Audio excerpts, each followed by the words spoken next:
الحمدللہ رب العالمین الصلاۃ والسلام علی خاتم النبیین وعلی آلہ وصحبہ اجمعین اما بعد فاعوذ باللہ من الشیطان الرجیم بسم اللہ الرحمن الرحیم قال اللہ تعالی فی سورۃ الانعام وَكَذَلِكَ نُفَصِّلُ الْآيَاتِ وَلِتَسْتَبِينَ سَبِيلُ الْمُجْرِمِينَ۔ ترجمہ: اور اس طرح ہم اپنی آیتیں کھول کھول کر بیان کرتے ہیں تاکہ تم لوگ ان پر عمل کرو، اور اس لیے کہ گناہ گاروں کا رستہ ظاہر ہو جائے۔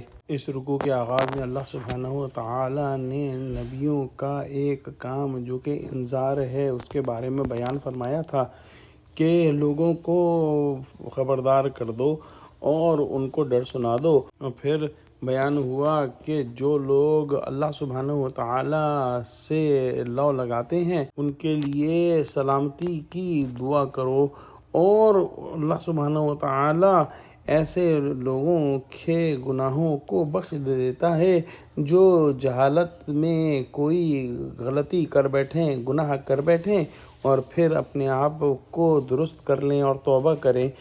اور اللہ سبحانہ و تعالی جو آج آیت تلاوت ہوئی اس میں بیان فرماتے ہیں کہ ہم نے اپنی آیتیں کھول کھول کر بیان کی ہیں تاکہ تم لوگ ان پر عمل کرو اور گناہ گاروں کا رستہ ظاہر ہو جائے۔ اس رکوع میں ہم نے یہ بھی پڑھا کہ جو لوگ دنیا کے اندر دولت مند ہیں وہ اس غلط گمان میں رہتے ہیں کہ چونکہ ان کو دنیا اللہ سبحانہ و تعالی نے عطا فرمائی ہے اور اس کی وجہ سے وہ سمجھتے ہیں کہ وہ جو دین فالو کر رہے ہیں وہ بھی درست ہے، حالانکہ دنیا مل جانا اس بات کی قطعی دلیل نہیں ہے کہ آخرت بھی مل جائے گی۔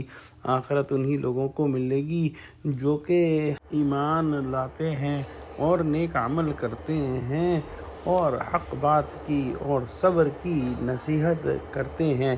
دعا کرتے ہیں کہ اللہ سبحانہ و تعالی ہم کو نیکوکاروں میں شامل فرما لے اور ہم کو ان لوگوں میں شامل فرما لے جو کہ آخرت میں کامیاب ہوں گے۔ آمین۔ وآخر دعوانا الحمدللہ رب العالمین۔ السلام علیکم ورحمۃ اللہ وبرکاتہ۔